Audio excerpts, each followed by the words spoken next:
And hi, this is Paul Gibbons, and one of the first of a series called Debunk of the Week. My social media manager, Daniel Blum, said that I needed to do this as a video, but I'm very camera shy. I've got little experience talking to a camera. In fact, it feels kind of stupid to me. So I'm going to do this first one as audio only, and then after he gives me enough grief, I'll probably switch to video for the rest of the series. I'd like to start with some quotes, which you may find interesting. I'm going to start with one from a US president. This generation has altered the composition of the atmosphere on a global scale. A steady increase in carbon dioxide from the burning of fossil fuels. Well, that wasn't said recently. That was said in 1965 by President Lyndon Johnson. In 1990, another US president, George H.W. Bush, recently departed, said, "Those people who are worried about the greenhouse effect have forgotten one thing: the White House effect." In other words, I think he was expressing his determination to do something about it. And let's check this out for a quote.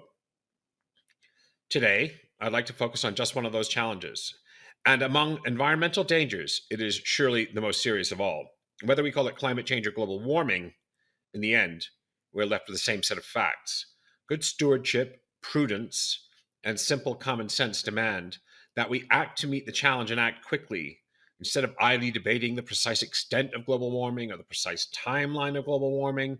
We need to deal with the central facts of rising temperatures, rising waters, and all the endless troubles that global warming will bring.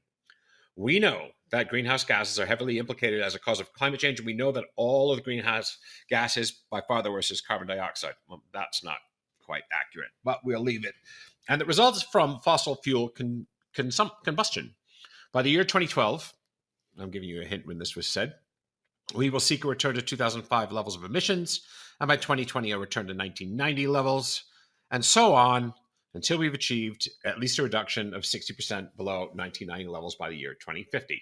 So that sounds like some hippie green stir on the left of the United States Democratic Party. In fact, that was not from the Sierra Club and not for Greenpeace.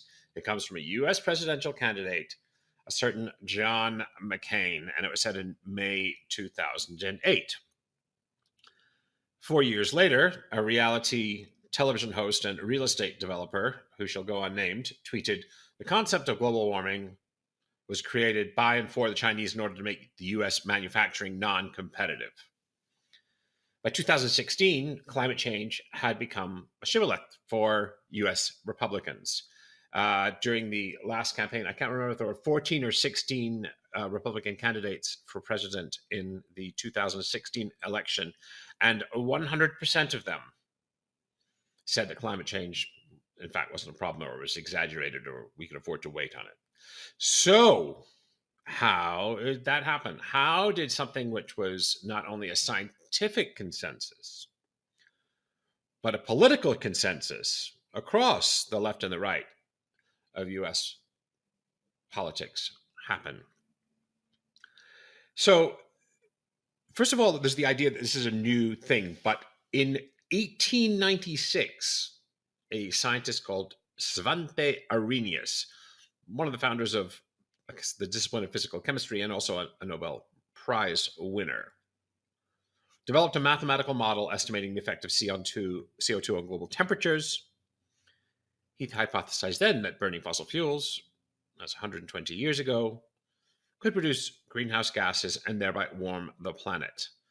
So for 120 years, this has been extensively modeled and tested.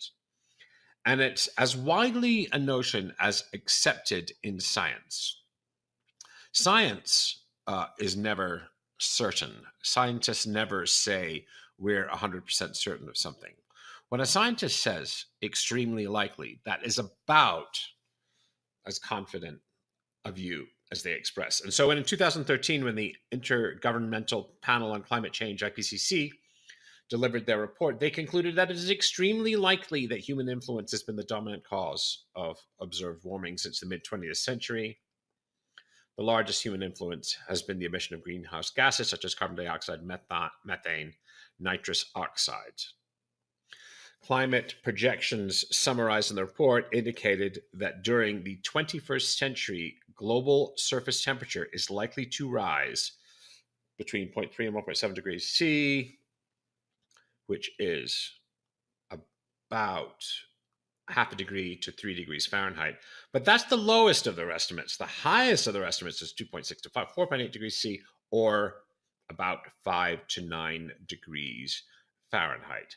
Now, that may sound like, to a human being, the difference between a 50-degree day and a 60-degree day.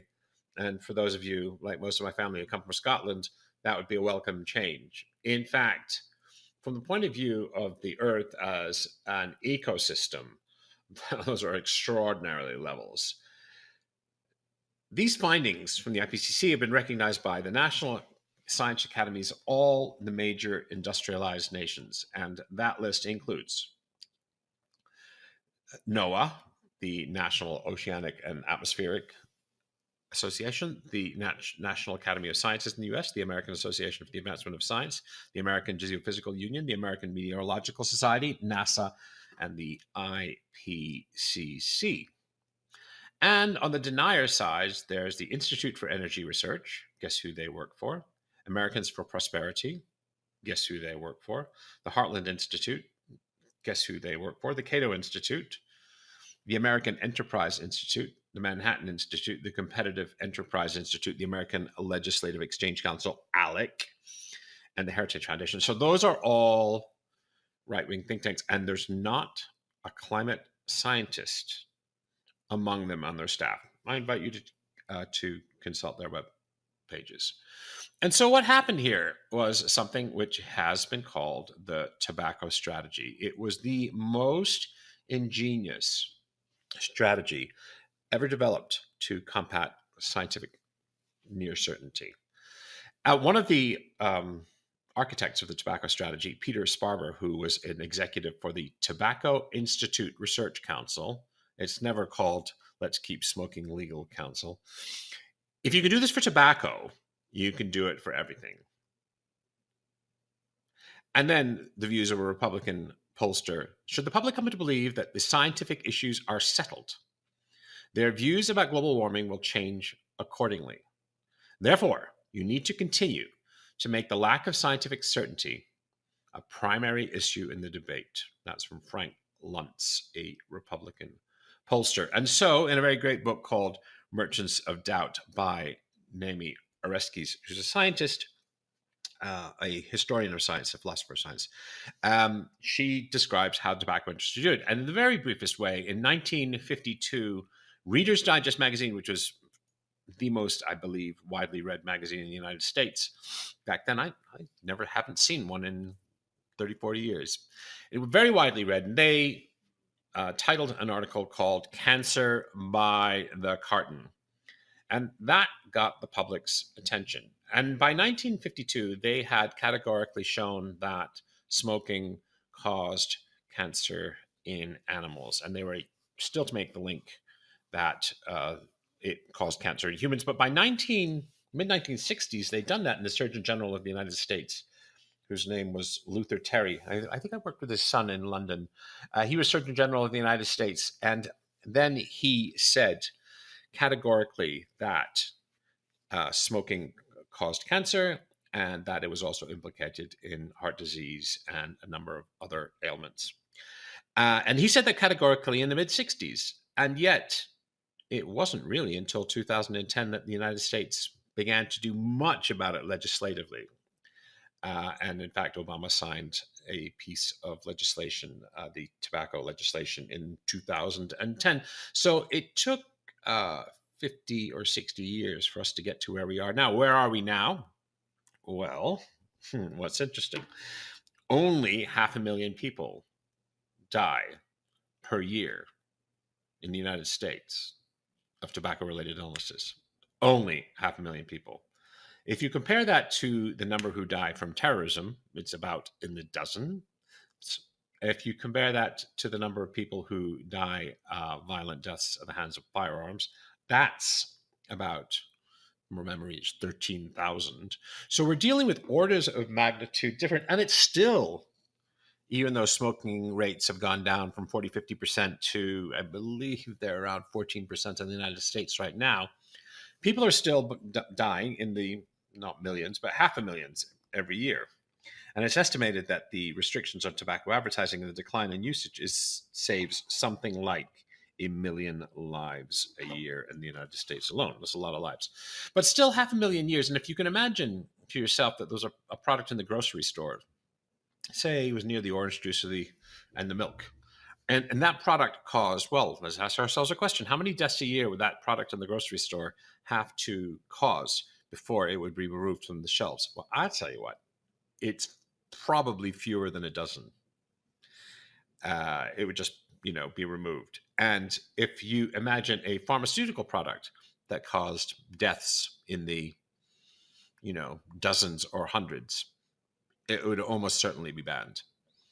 And so here we have a product that causes half a million deaths, and it still continues to amazingly be illegal. And that has required a public relations feat, as I said, that the world has never seen anything like. And it comes not from trying to contradict scientists, but it's by, as they do with climate change, spreading doubt. And so this is the beginning of a series called Debunk of the Week. I hope you found that interesting. When I began to study this for my book, Truth Wars, I, was writing with my mouth agape at when I started to read the death numbers from tobacco, and when it was determined pretty much categorically in the 50s and 60s that it caused cancer and other smoking-related illnesses, lung diseases and heart diseases. So anyway, I hope you found that interesting. It's, to me, a testament to the power of corporations to shift the national conversations in a particular direction. And tobacco was our greatest threat in the 50s and 60s, still kills half a million people a year. Most wise people think that climate change is the most important challenge that we face as a species right now. So that's all for now. I want to thank you very much for listening. I hope you've enjoyed it. Please give me feedback. Leave me feedback either by email, paul@paulgibbons.net, either on my website, either comments on my Facebook page or on Twitter. Thank you again for listening.